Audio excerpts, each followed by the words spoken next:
बोडोलैंड से बेहद दुख की खबर है। हमारे बोडोलैंड की 2 MLA कोरोना वायरस की वजह से मृत्यु हो गया है। एक यूपीपीएल के MLA लेहोराम बोरो था और दूसरे BPF के MLA मजेंद्र नाथ नर्जारी था। दोनों covid19 की वजह से गुवाहाटी मेडिकल कॉलेज हॉस्पिटल में मृत्यु हो गया।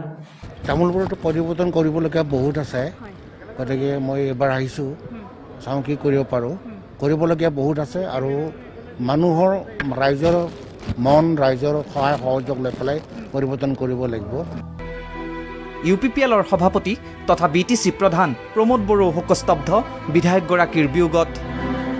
তেখেতৰ যি অৱদান সেইটো তামোলপুৰত সদায় চিৰস্মৰণীয় হৈ থাকিব আৰু তেখেতৰ অৱদানটো আমি সদায় মনত ৰাখিম।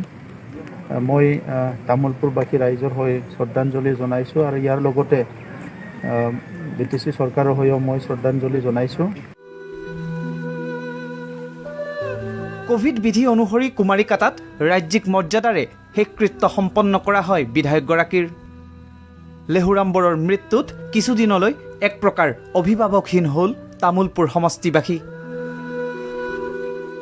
প্ৰাক্তন প্ৰশাসনিক বিষয়াগৰাকীয়ে চাকৰি জীৱন সমাপ্ত কৰি ৰাজনৈতিক পথাৰত ভৰি দিছিলহে। সমষ্টিবাসীক সেৱা কৰাৰ পূৰ্বেই কৰোনাই বিধায়কগৰাকীক কাঢ়ি নিয়াত এতিয়া সমগ্ৰ তামোলপুৰত পৰিছে শোকৰ ছাঁ।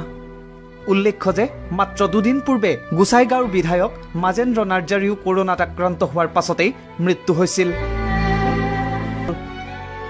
মৰ্মাহত বিধায়কগৰাকীৰ অজস্ৰ গুণমুগ্ধ। এই দুখবৰ পোৱাৰ পাছতেই GMCHত উপস্থিত হয় মন্ত্ৰী UG ব্ৰহ্ম। সতীৰ্থ বিধায়কগৰাকীক শেষ শ্ৰদ্ধা জনাই বিধায়কজনক এইদৰে স্মৰণ কৰিলে মন্ত্ৰী UG ব্ৰহ্মই। আৰু মই দলৰে এজন বিধায়ক আজি মৃত্যু হোৱাত গভীৰভাৱে দুখ প্ৰকাশ কৰিছোঁ। দলৰ হৈ তেওঁৰ যিটো মৃত্যু আমাৰ অপূৰণীয় ক্ষতি হৈ গ'ল। ডাঙৰীয়াৰ মৃত্যুত আমি গভীৰ শোক প্ৰকাশ কৰিছোঁ আৰু মুখ্যমন্ত্ৰী ডাঙৰীয়াৰ শোক প্ৰকাশ কৰিছোঁ আৰু শোকসন্তপ্ত পৰিয়াললৈ আমি সমবেদনা জ্ঞাপন কৰিছোঁ। দুৰ্ভাগ্যজনক ঘটনা। কৰোনা মহামাৰীয়ে বহুত মানুহক আমাৰ মাজৰ পৰা লৈ গ'ল আৰু যি আছে পৰিস্থিতিটো আপোনালোকে দেখিয়ে আছে। यह हमारे बोडो जातियों के लिए बेहद नुकसान है, बेहद बुरी खबर है। उन दोनों नेताओं की आत्मा स्वर्ग में शांति से रह पाए। मैं भगवान को ही प्रार्थना करता हूँ कि ये दोनों नेताओं की आत्मा स्वर्ग से शांति रह पाए।